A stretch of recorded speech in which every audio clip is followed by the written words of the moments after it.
Good afternoon, everyone. Welcome to the Illinois Power Agency webinar, Transition to an Equitable Clean Energy Future, Labor and Equity Requirements for IPA Renewable Programs and Procurements. My name is Brian Hepner, Communications Manager for the IPA, here to introduce today's speakers and go through a few housekeeping items. First, I just want to extend a thanks to Sean Stott, Director of Governmental Affairs at Laborers International Union for the Midwest region, for reaching out to the agency to develop this webinar for stakeholders. Just want to go over a few housekeeping items up front. In order to reduce background noise, participants are asked to remain muted throughout the presentation. We will be taking questions from attendees that we'll address toward the end, so please feel free to submit questions at any time during the webinar using the chat feature at the bottom of your Zoom window. Today's session is being recorded and will be shared with Sean Stott. A couple of points I want to emphasize. This webinar is for general education purposes only and does not represent a legal interpretation or statement of policy by the IPA or its staff. And I'd like to take this opportunity to introduce today's speakers. Joining us today is Kelly Turner. As Chief Legal Counsel of the Illinois Power Agency, Kelly oversees a variety of legal, policy, and political responsibilities related to the agency. Her expertise in energy and renewables procurements and commitment to consumer protection have played a role in the development of the equity accountability system and the minimum equity standard. Next up will be Megha Hamal, Chief Strategy and Communications Officer of the IPA. Megha's responsibilities in developing strategic and proactive communication plans for the agency played a key role in the launch of the Energy Workforce Equity Portal, of which she'll be providing a tour today. Our third and final speaker will be Ganita Young. Ganita has a background in project management and in training and development. As Information Technology Manager of the IPA, Ganita's work has also been instrumental in the launch of the Energy Workforce Equity Portal, and she will demonstrate some of the back-end features of that site today.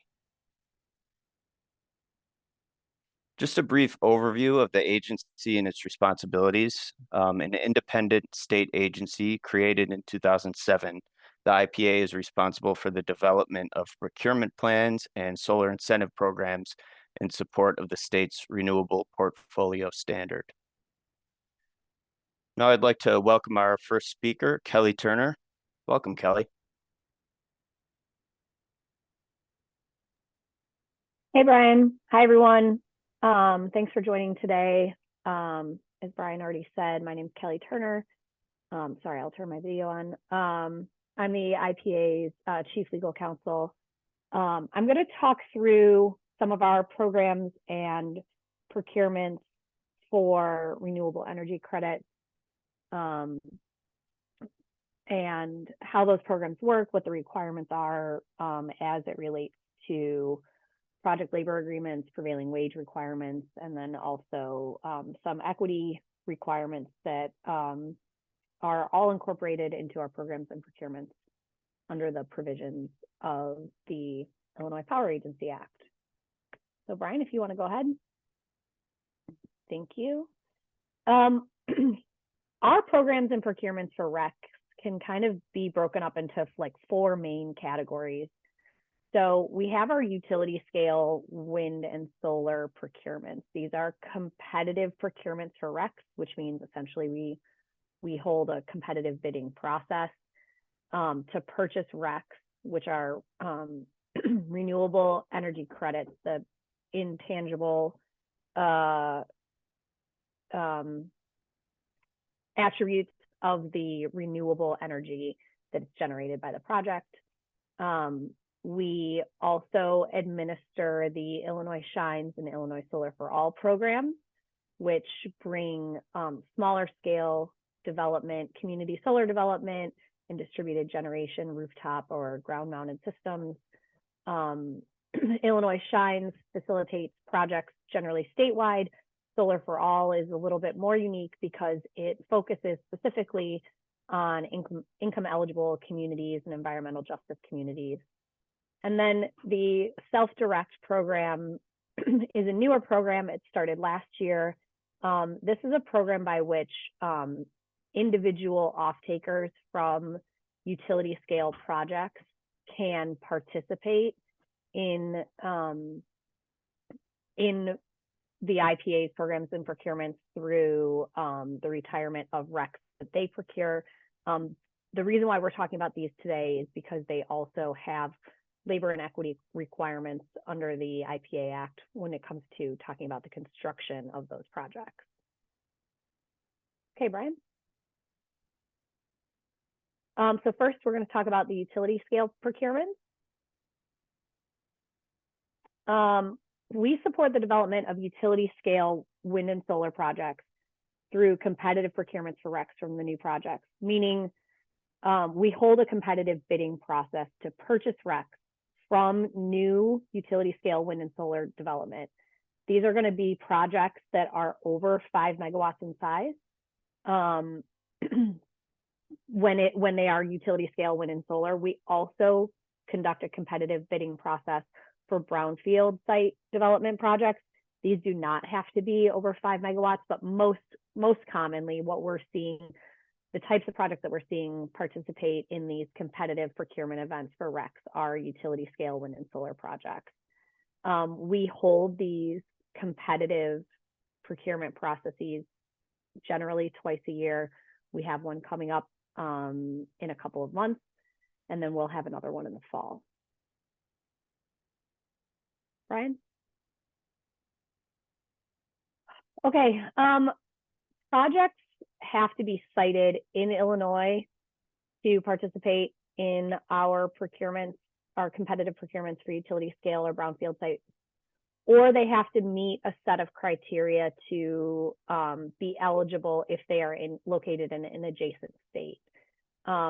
During the competitive bidding process, the developer of the project has to commit to building the project meeting our labor standards and our equity standards, whether it's within the state of Illinois or outside of the state of Illinois.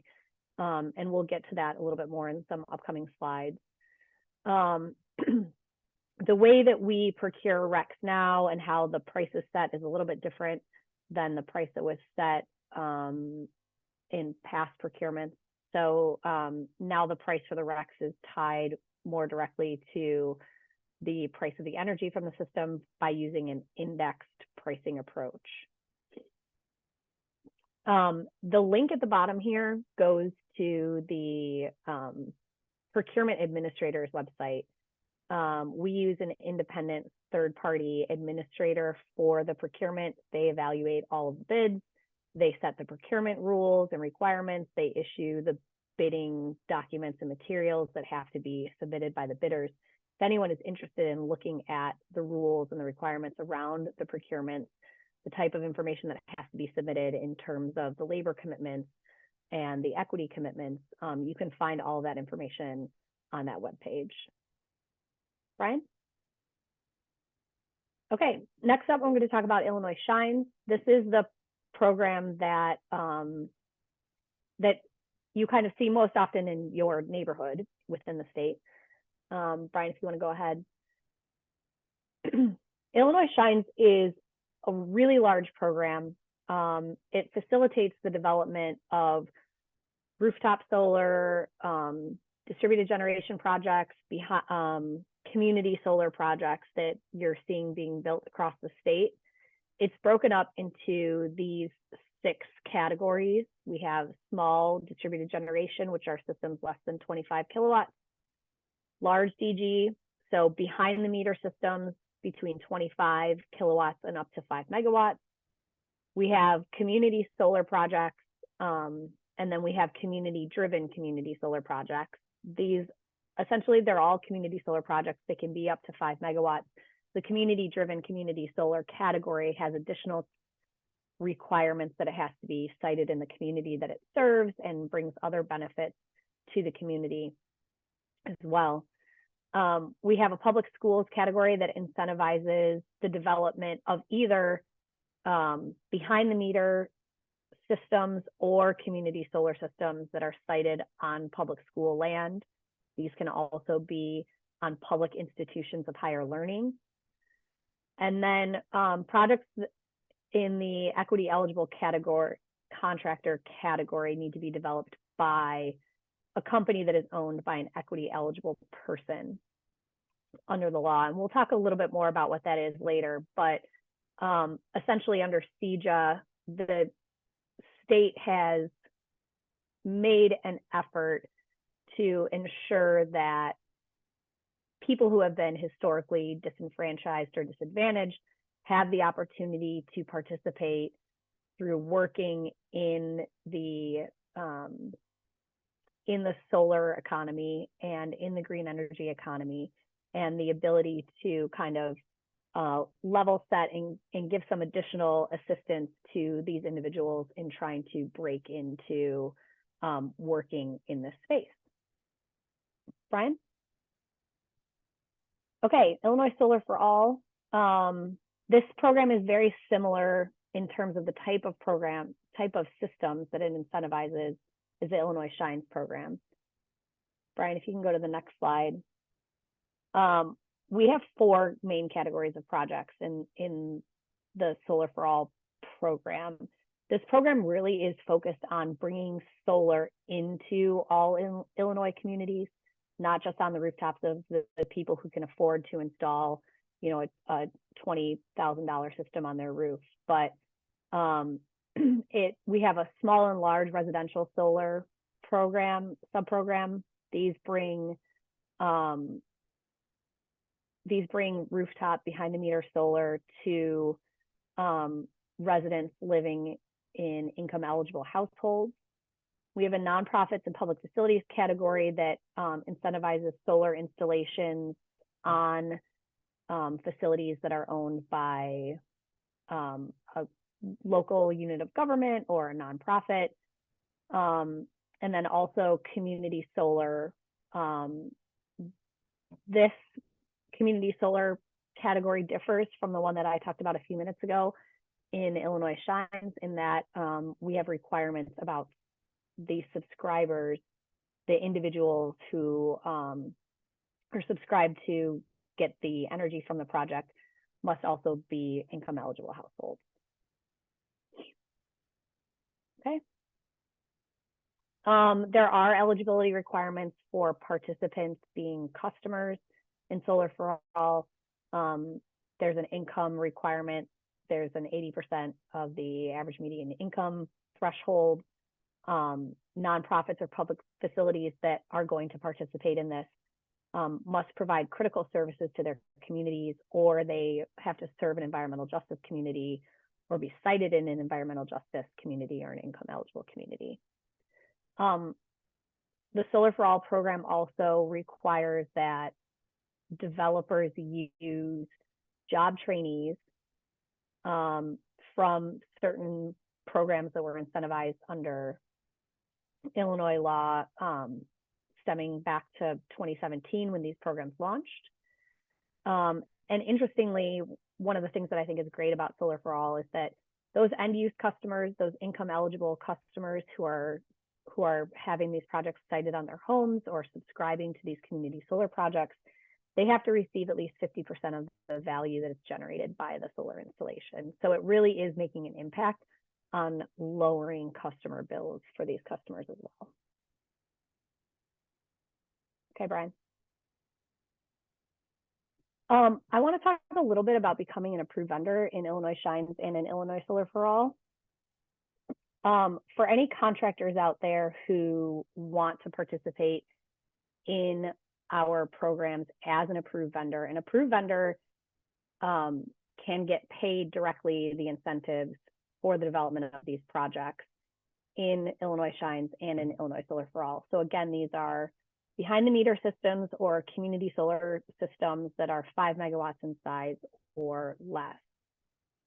Brian? Thank you. An approved vendor has to complete, or I'm sorry, these are requirements of an approved vendor. The approved vendor is responsible for completing and submitting project applications into the program. They are the party that actually is responsible for selling RECs from the system to the utilities who are retiring those RECs. They are the entity that is responsible for compliance with our labor requirements, our minimum equity standard requirements, and creating all of those reports that come back to the agency to ensure that there's been compliance on those program requirements. We also have a category of participants in the program that we refer to as designees. These are contractors and subcontractors of approved vendors. They are typically organizations, entities that have direct interaction with a customer. So it might be a solar installer, it might be a marketing firm that's working on finding customers who are interested in installing solar. So any subcontractor of an approved vendor, excuse me, that has direct interaction with a customer would be considered a designee.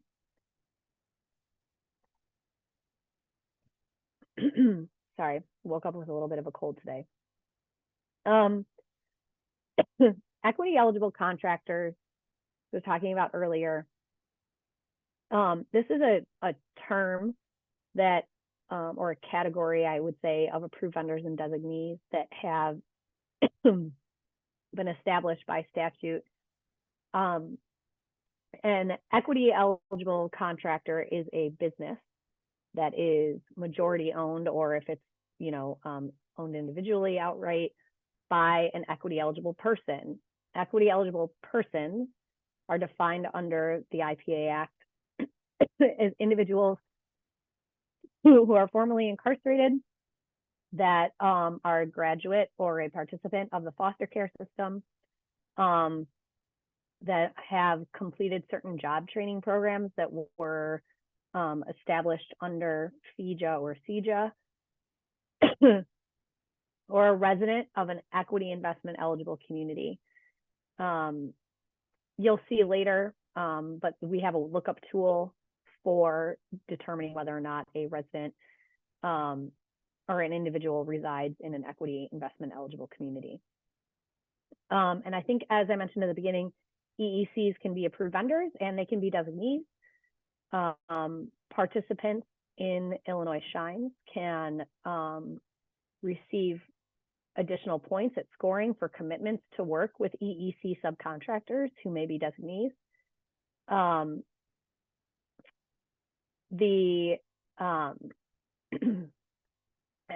Illinois Shines program also features a category, as I mentioned earlier on an earlier slide, for equity eligible contractors specifically. We have the ability, or organizations have the ability to become approved as a single project approved vendor. So if an LLC is set up specifically to build a particular project, that entity can be approved as an AV for participation in the program. If you want to go ahead and move on to the next slide. Yes, there is a list of available EECs. I believe it's posted in the portal as well as on the Illinois Shines website. Here are the program websites and information for the program administrators, and telephone numbers. And then I guess you could also scan these QR codes to get to their website. And there's more information about both of these programs available there.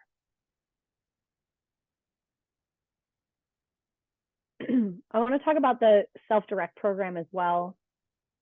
This program works a little bit differently than the utility scale program, which is competitively bid, as we talked about. The Illinois Shines and Illinois Solar for All programs, which individual projects are applied to the program for incentives. The large customer self-direct program allows companies that have partnered in the development of a utility scale project and are off-taking both energy and RECs from that project to receive a credit back on their bill towards the RECs that they have purchased through the program.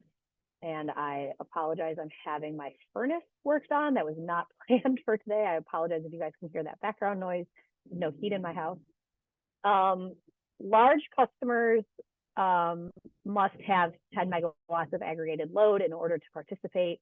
They must have a commitment to offtake energy and purchase RECs from the project for 10 years. And then for any new project, any project that was built after this program came into existence under law, so anything built after the effective date of the law that created this program, which is September 15th, 2021, those projects must also be built using the labor standards that are set forth in our other programs, which I'm going to get to in a minute. And they have to also meet the equity requirements of the IPA Act.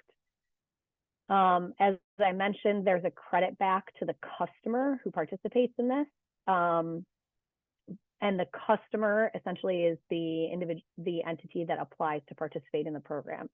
So unlike utility scale procurements, the Illinois Shines program, and the Illinois Solar for All program, where we're talking about developers getting paid for the incentives, here the incentive goes directly to the customer who is the off-taker of the project. The first year that the program was in existence was in 2023. All of our programs actually run on an energy delivery year, which is a weird time frame, but it's June 1st through May 31st. So the first program year is coming to a close in a couple of months. And then we currently have the application open for participation in the next program year. While the utility scale and Illinois Shines and Illinois Solar for All programs allow for the ability to apply a project before it is built, the self-direct program is unique in that we begin accepting applications for projects that are already producing energy and are already producing RECs. So a project that comes online during the 24 to 25 delivery year from June 1st of 24 to May 31st of 25 is eligible to participate in the upcoming year. But a project cannot apply for participation before it comes online. Okay, Brian. Now we're going to talk about the labor requirements for our programs in procurement. Go ahead to the next slide.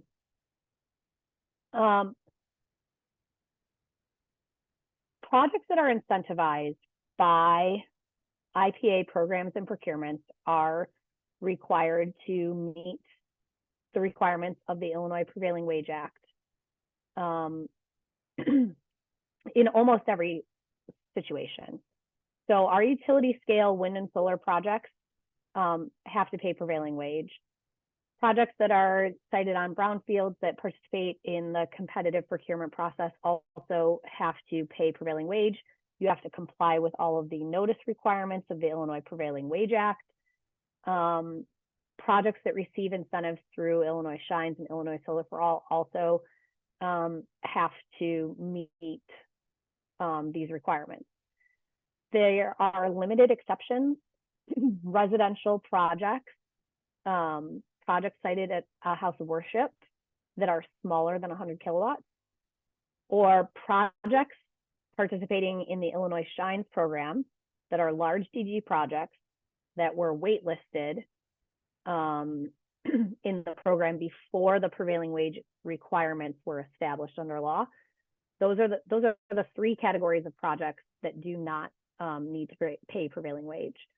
One thing that isn't listed on this page is also the self-direct program. So any utility scale development that was built after September 15th, 2021, that the customer applies for self-direct credits on their bill, they have to be able to demonstrate to the IPA that the project was built paying prevailing wage.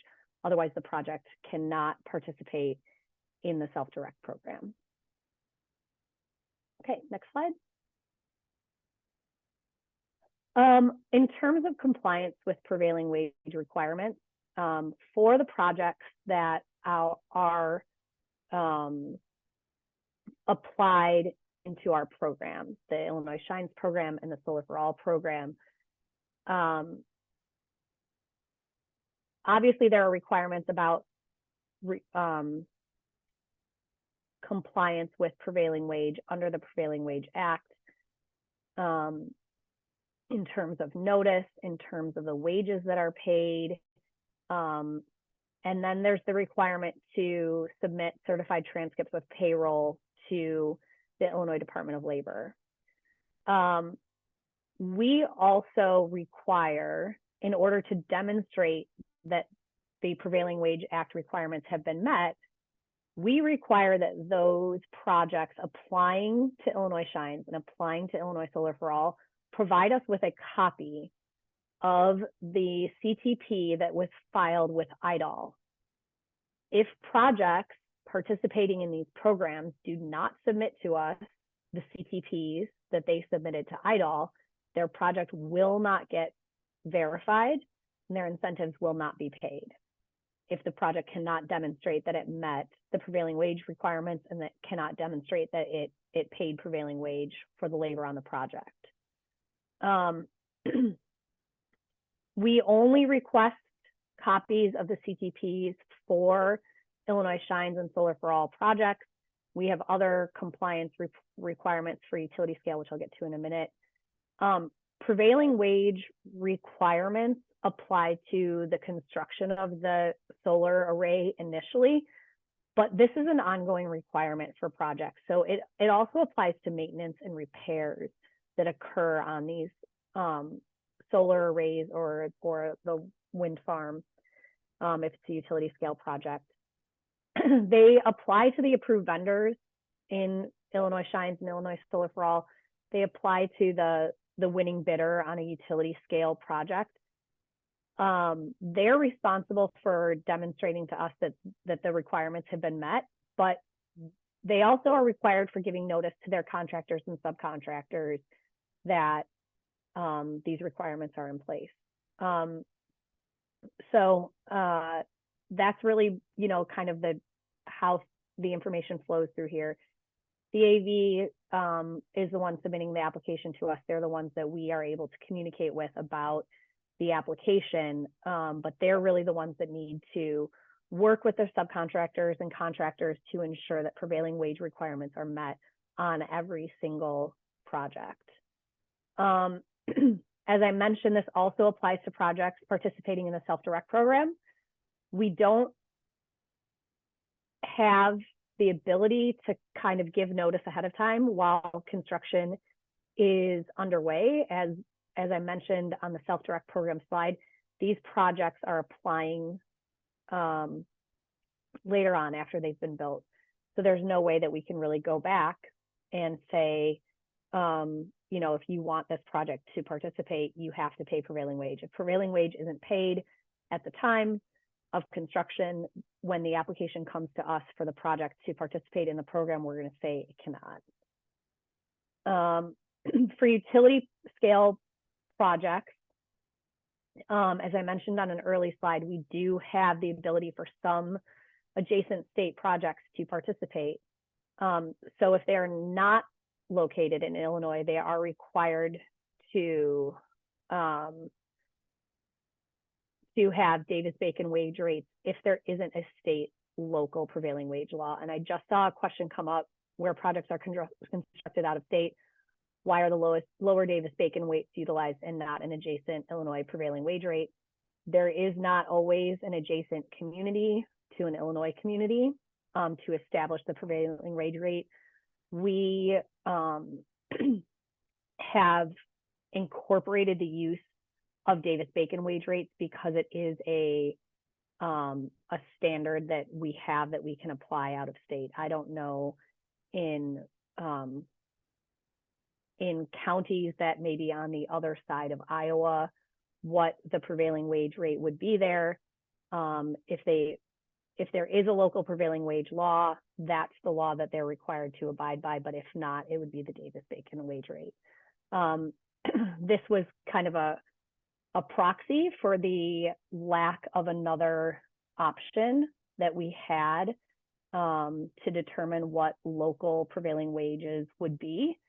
And we submitted that to the Illinois Commerce Commission as the standard by which we would use for out-of-state wage rates, and the commission approved that in our long-term plan.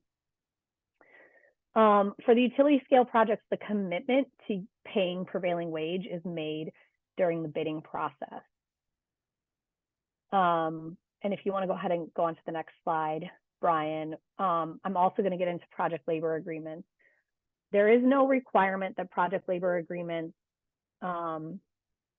exist for Illinois Shines or Illinois Solar for All programs.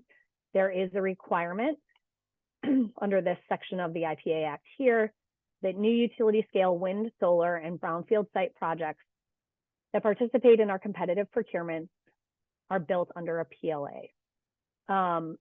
This requirement also applies to the large utility scale projects that have private off-takers that participate in the self-direct program.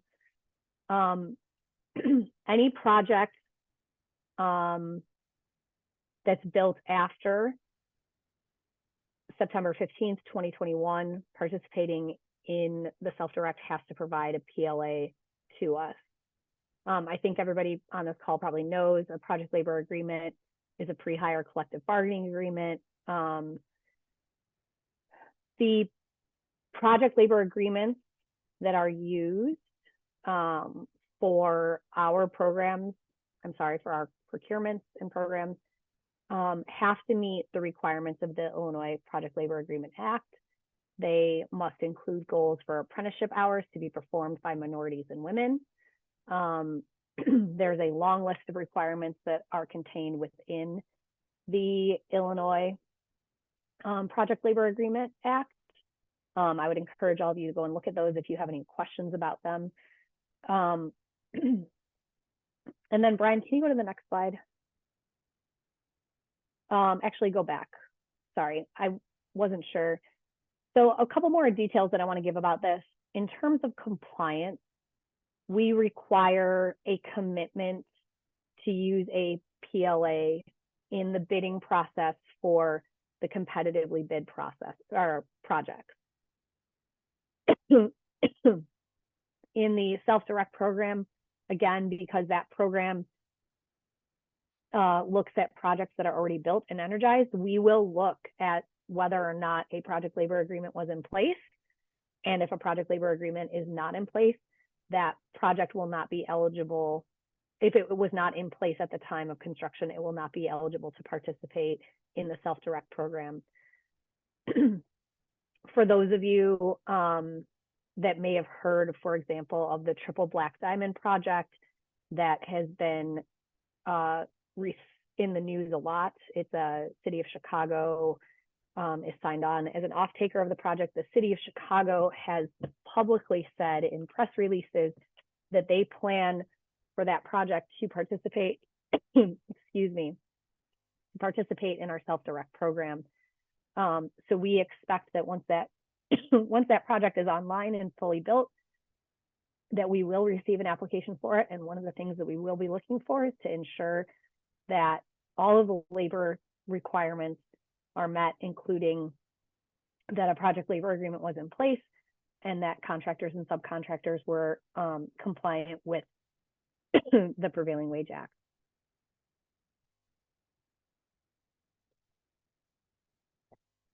In terms of compliance for the utility scale wind and solar and brownfield site projects that are competitively bid, the bidding rules, the procurement rules, the bid documents all require that in the bidding process, the bidder make a commitment specifically to using a project labor agreement and paying prevailing wage. They have to, as I mentioned earlier, we don't collect CTPs from these projects. They are required under the Prevailing Wage Act to file those CTPs with IDOL. We do require, prior to construction commencing, that they provide a copy of the executed project labor agreement to the IPA. There are provisions in the REC contract for all of our programs and procurements that if labor standards are not met, if prevailing wage is not paid, if a project labor agreement is not provided, there are consequences under the REC contract, and it could result in the loss of incentives and the loss of ability to participate in our programs and procurements in the future if these requirements are not met. Okay, Brian, do you want to go on to the equity requirements? Thank you. Also, something that's new under Illinois law since 2021 is the equity accountability system.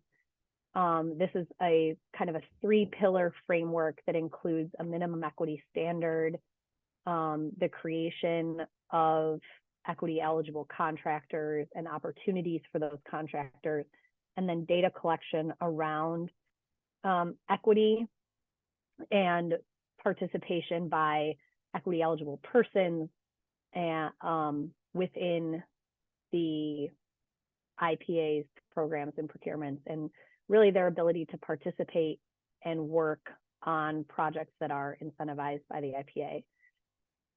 Under the minimum equity standard, 10% of a project's workforce currently must be made up of equity eligible persons.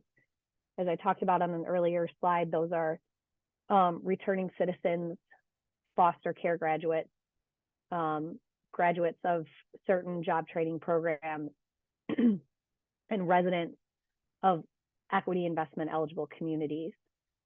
The IPA Act tells us that we are to increase the percentage of the equitable workforce across our projects from 10%, which is in place right now, to 30% by 2030. That's only 6 years away. So these requirements are going to be ramping up pretty quickly. And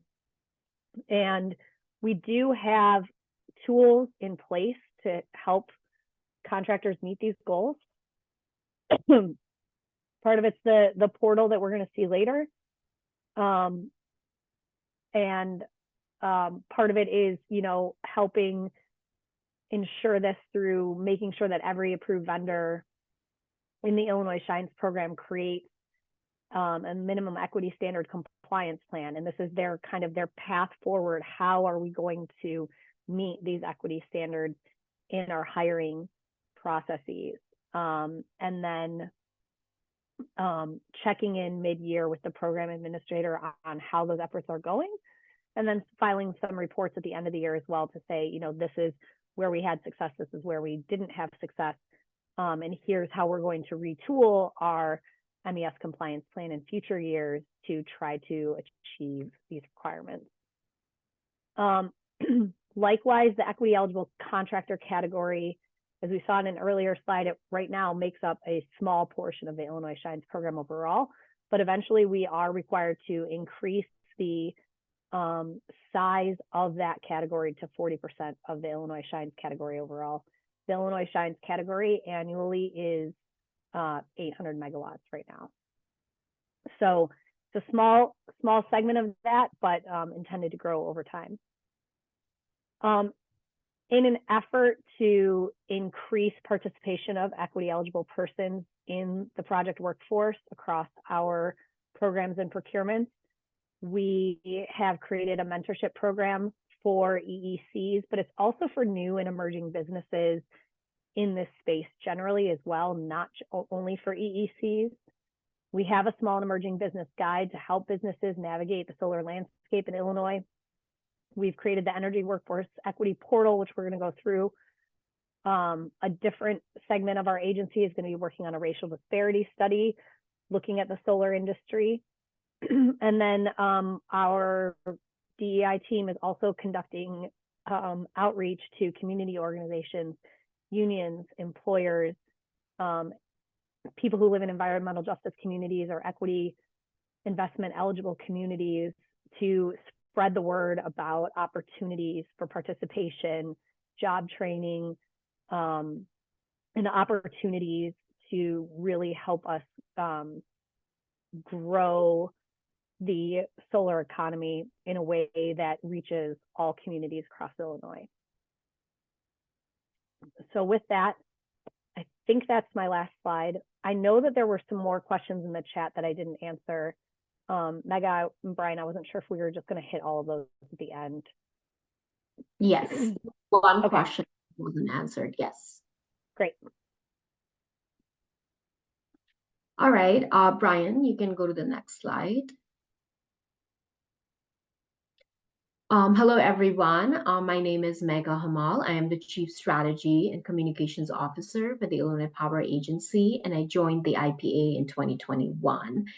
I will be talking about the portal today. I know Kelly mentioned and referenced the portal. So the Climate and Equitable Jobs Act, also known as CJOB, which was enacted in 2021, directed the Illinois Power Agency to create an equity portal. Basically, the portal, which goes by the name Energy Equity Workforce Portal, was launched on January 31st, 2023, to connect clean energy companies with equity eligible persons who are looking for jobs in the clean energy sector. Making that connection is a key aspect of ensuring that the clean energy economy in Illinois grows in an equitable manner. So Kelly talked about who these equity eligible people are, so I don't need to go over those. Again, there are just 4 criteria that were defined in the law that basically qualifies a person or a job seeker to be equity eligible person. Next slide, Brian. So the Energy Workforce Equity Portal, since its launch, has become a cornerstone in the state's mission to grow the clean energy industry equitably. For clean energy companies, this portal serves as a hub for advertising jobs and reaching a diverse pool of candidates. Additionally, this portal serves as a hub for job seekers that are equity eligible person to connect with the clean energy companies, apply for the jobs, and then also find out if a job seeker is equity eligible. So participation has been encouraging. To date, 100 companies are approved in our portal. 135 jobs have been approved, and more than 200, about 249 EEPs have been approved to be listed on the portal for potential employers to discover them.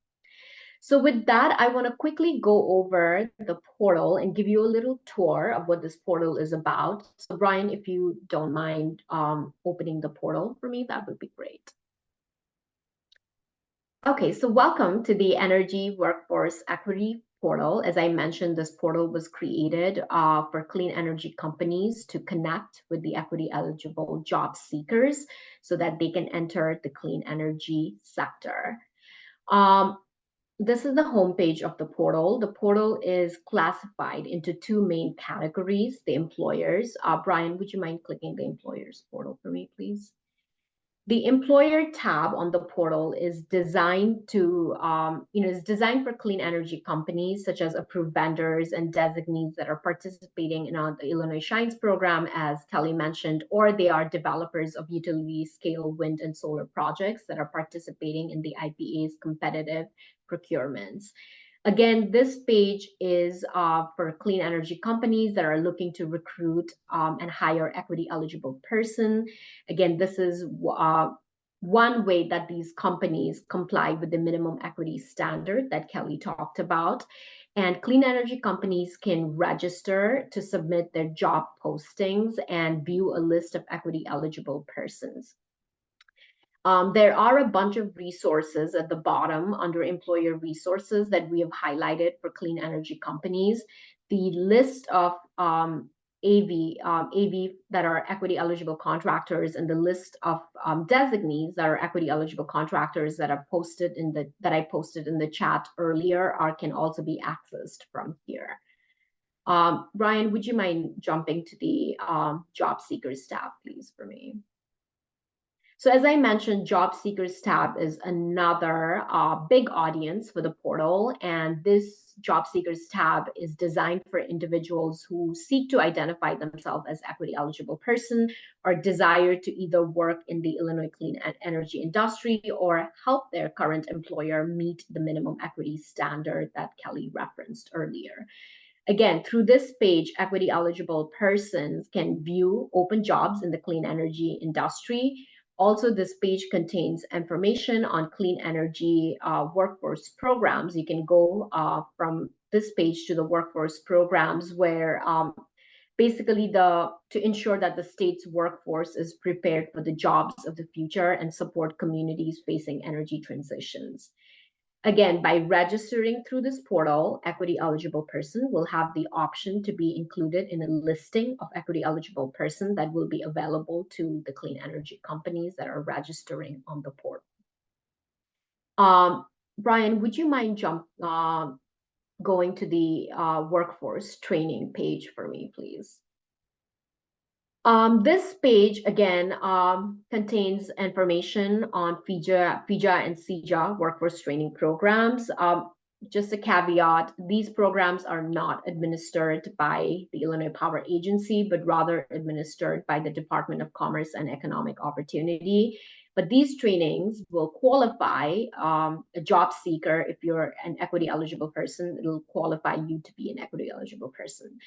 In addition, if you look at this page, we've also identified some trainings that don't qualify individuals to become EEPs. So if you click that, yes. But these trainings may aid in building job seekers' knowledge and skill set to get you ready for the clean energy workforce.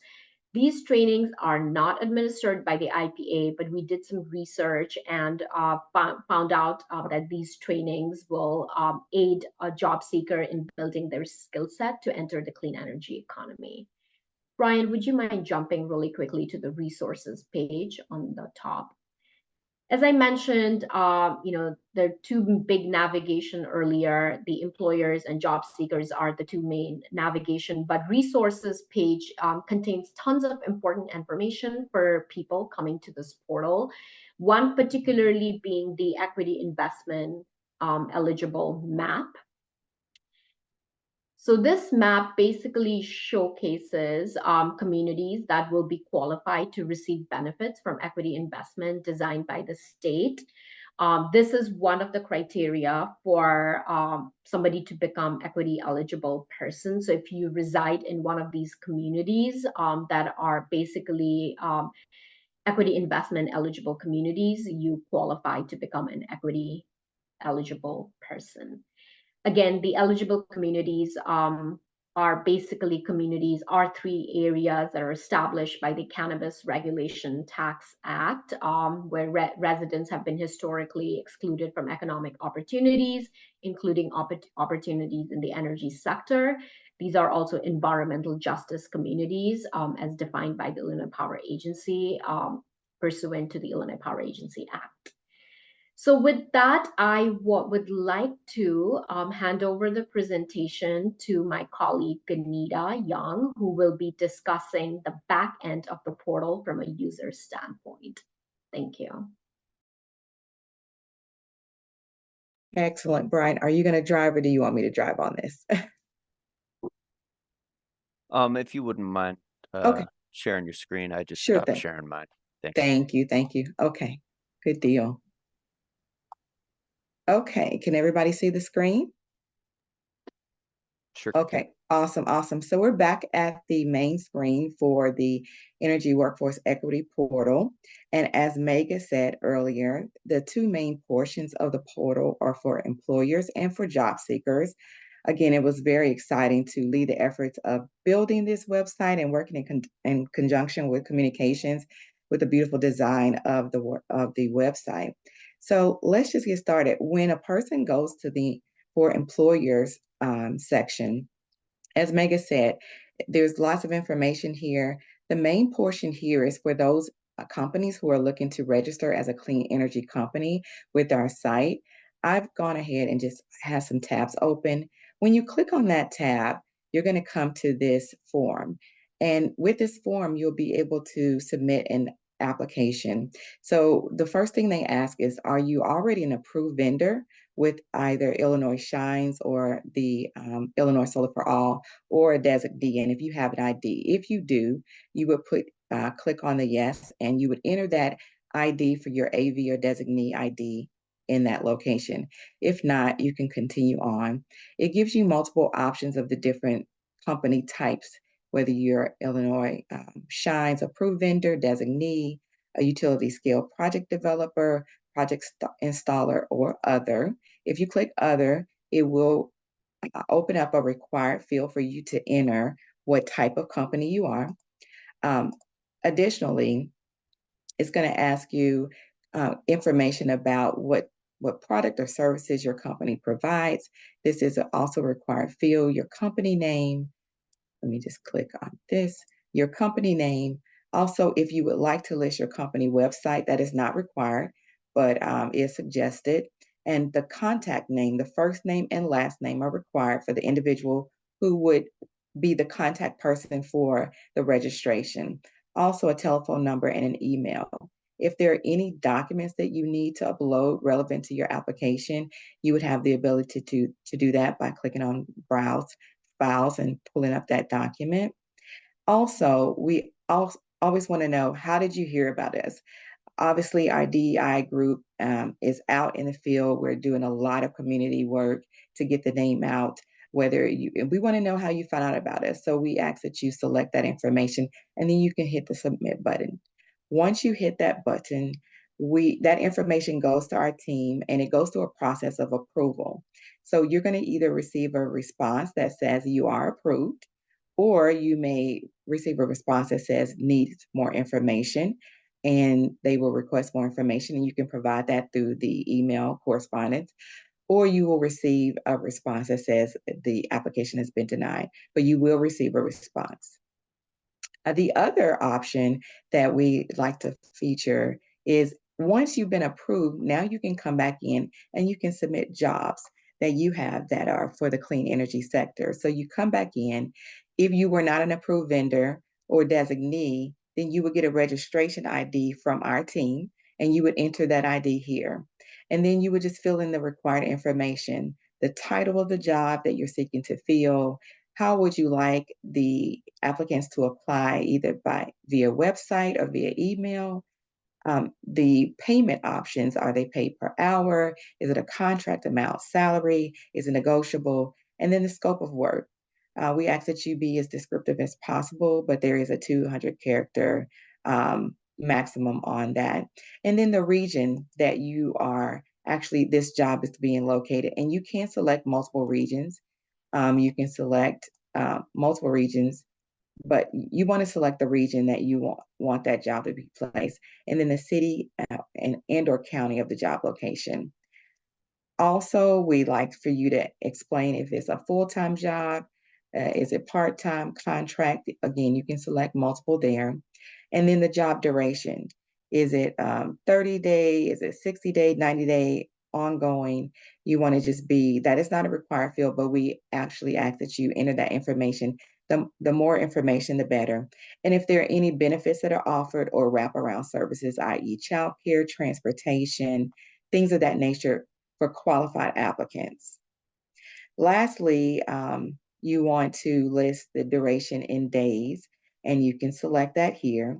Once selected, you can upload a file if you want more detailed information listed about the job, and then the confirmation email. This email, you would want this email to be the email that was originally listed when you set up the company profile. If that information does not agree with what we have on file, you may get a rejection. Okay, so make sure that that email is in correlation with what was used when you registered the company. So after you've done that and that information is reviewed and submitted, you'll be able to come in and look at equity eligible persons. Now, for the sake of this preview, we're not listing those individuals, but once you are a registered company with our portal, you will be able to see the information on those individuals who have agreed to have their information listed on our portal and want to be found by companies. But here, as you can see, there's just some high-level submission status and also EE qualification data. So it tells the number of individuals in different categories, qualified persons, union members, NABCE, NABCEP certified.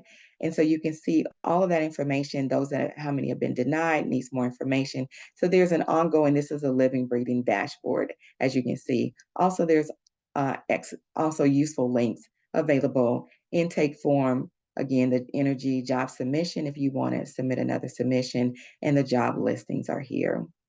So we're going to go on to the next section, which is for the seekers, job seekers. And I've pulled those forms up as well. So if you have individuals that work for your company that have not gotten a designation and they think or feel that they may qualify, you can actually send them to the portal. If they don't want to be listed, we'll show you where that is, but they will come here and they would enter the information. First name and last name is required, middle initial is not required, but they would enter their telephone number, their email address, city, state, and zip is also required. They have the ability to list the regions that they would like to work in, and they can select multiple areas. And then the shifts that they're available to work, whether that be first, second, third, or open. And then any skills. We have a list of different skills here that they can choose from: installation, foreman, electrician, and so on and so forth. They would choose the skills that they feel are relevant to the job that they're applying for, or just the skills that they have because they want to be found by employers, as we've said.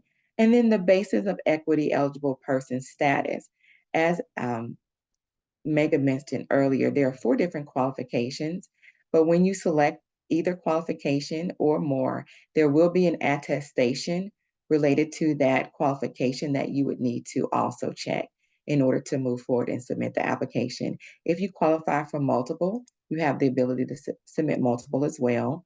But again, each qualification has its own corresponding attestation that you would need to submit. Once you've done that, you would answer the next question of are you an NABC EP certified, and if you are a qualified person. And if you're not sure, we actually have links here where you can go to the website and get more information regarding those certifications or qualifications. And then you would answer the question if you are a member, yes or no. And then the race ethnicity information is asked, but as you can see, you can select do not, did not self-identify or not disclose, as well as gender. You can identify, or you can choose not to identify.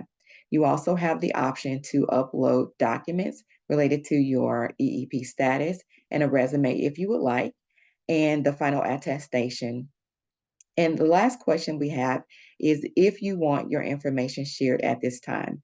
Again, you may work for a company and they're looking to get the qualification as meeting the minimum equity standards. And so you can choose whether you do or do not want to be your information shared on the site. And again, we always want to know, how did you find out about our site? And you submit that information. Now, if you're looking for positions, as Mega indicated, we do have a list of different job listings on the board, and you can search for this information. You can see the date that it was approved, the location, the title, the scope of work, and the way in which you can apply for that position. And definitely you want to make sure you're taking advantage of this and share this information with as many people as you can. We definitely want to get the word out and make sure that we are providing this information. And as Mega identified, the resource page is just packed with a lot of great information, just bullet pointed, so that you can find the information that you need to serve the purposes that for your organization or for yourself as a seeker, a job seeker.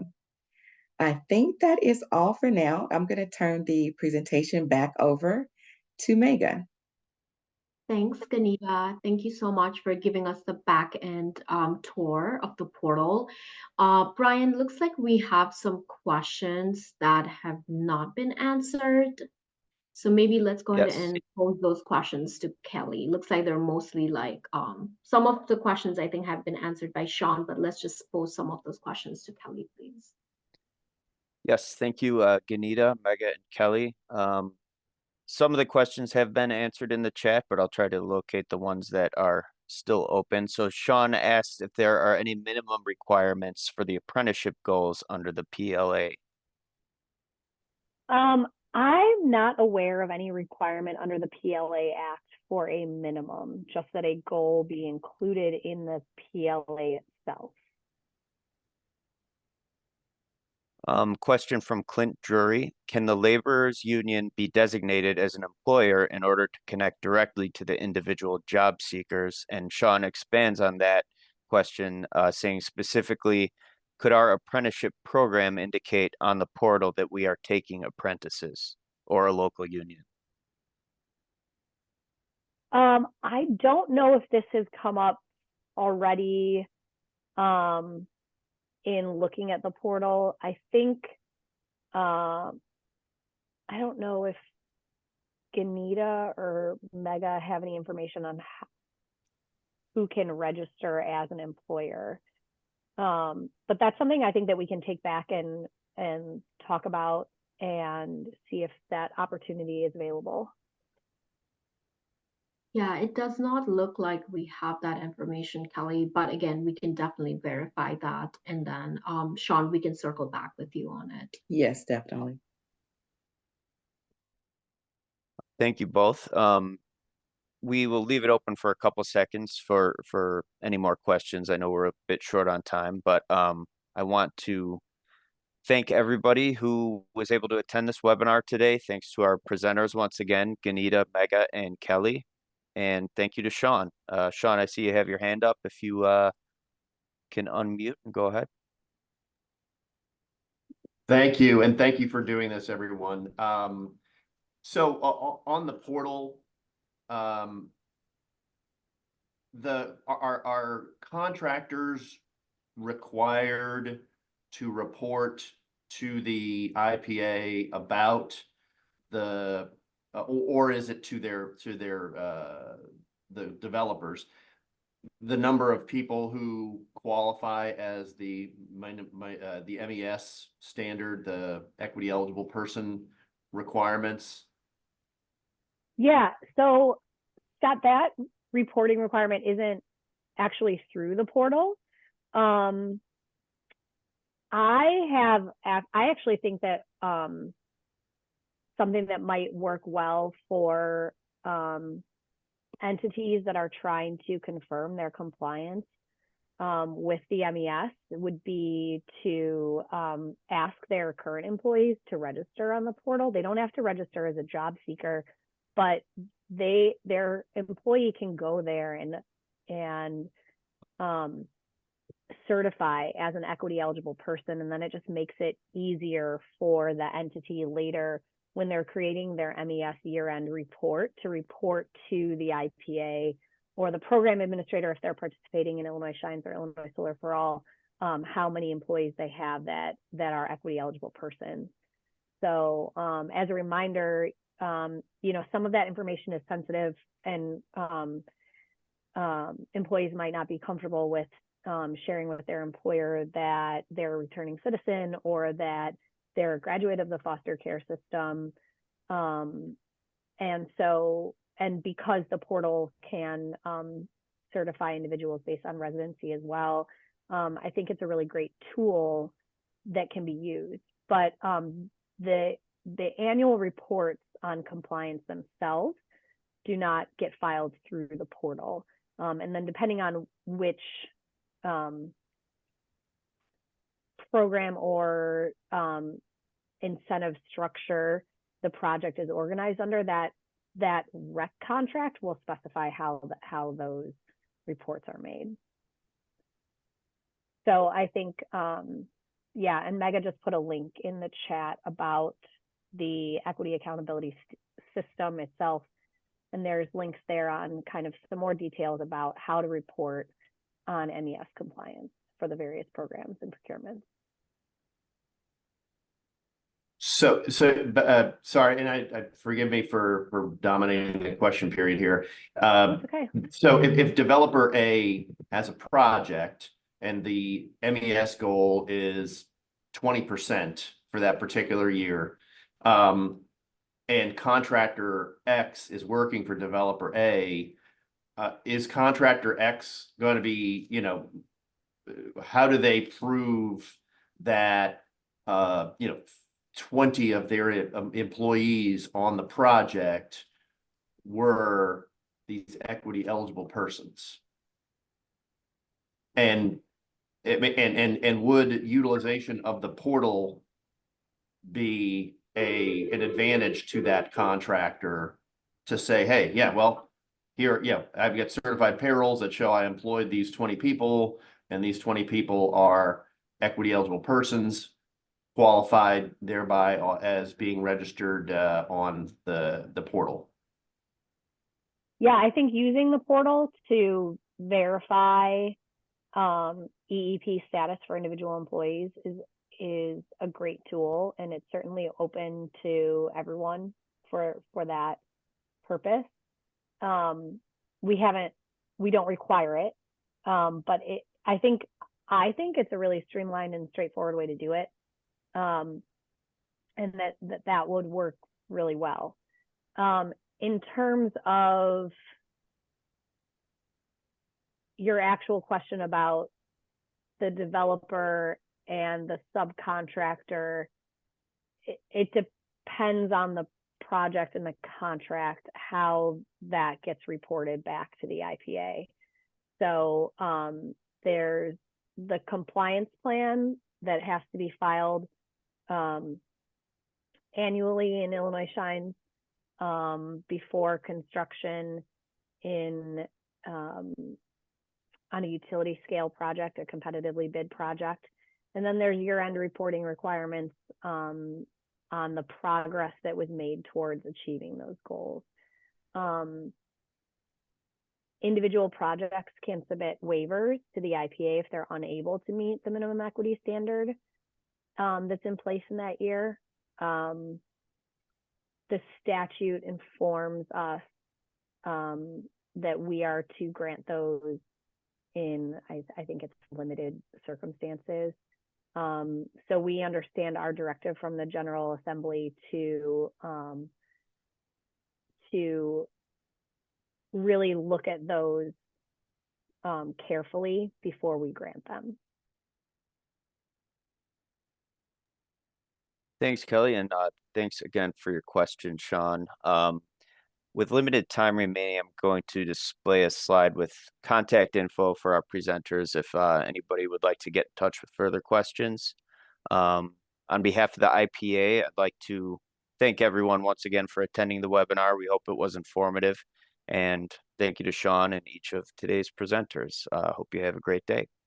Brian, really quickly before you end, I just posted a YouTube link to the MES webinar, like the year-end reporting that we did in March. So that link should take you to the YouTube video that talks about the reporting standards. So I think that's a fairly new webinar. I don't know if you got a chance to attend it when it was held, but that was held on March 6th.